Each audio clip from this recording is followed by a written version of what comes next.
បាទជំរាបសួរពុកម៉ែបងប្អូនពីទ្រីបាយសូមស្វាគមន៍បាទថ្ងៃនេះកាត់បានកង់ខ្សែភើមួយបងប្អូនណាខ្សែភើខ្សែ M បងប្អូនបាទនេះកង់នេះគេលេងហើយស្រាប់ហើយបងប្អូនអើយជាមួយនឹងជង្គង់ PowerPoint បាទហើយនឹងដៃ NV កបោនបាទក NV ទេបងប្អូនណា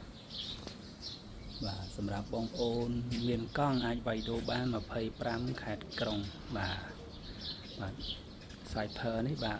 ដងកែបកបោនចំពោះកបោននេះបងប្អូនណាបាទបងប្អូនមានកង់ភ្នំកង់គក់អីក៏វាយដូរបានដែរបងប្អូនបាទអរគុណច្រើនជម្រាបលា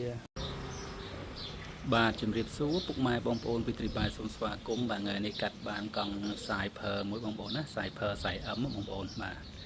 នេះកង់នេះគេលេងហើយស្រាប់ហើយបងប្អូនអើយជាមួយនឹងជង្គង់ PowerPoint បាទហើយនឹងដៃ NV កបោនបាទក NV ទេបងប្អូនណាបាទសម្រាប់បងប្អូនមានកង់អាចវាយដូរបាន25ខេត្តក្រុងបាទខ្សែភើនេះបាទដងកែបកបោនចំពោះកបោននេះបងប្អូនណាបាទបងប្អូនមានកង់ភ្នំកង់គក់អីក៏វាយដូរបានដែរបងប្អូនបាទអរគុណច្រើនជម្រាបលា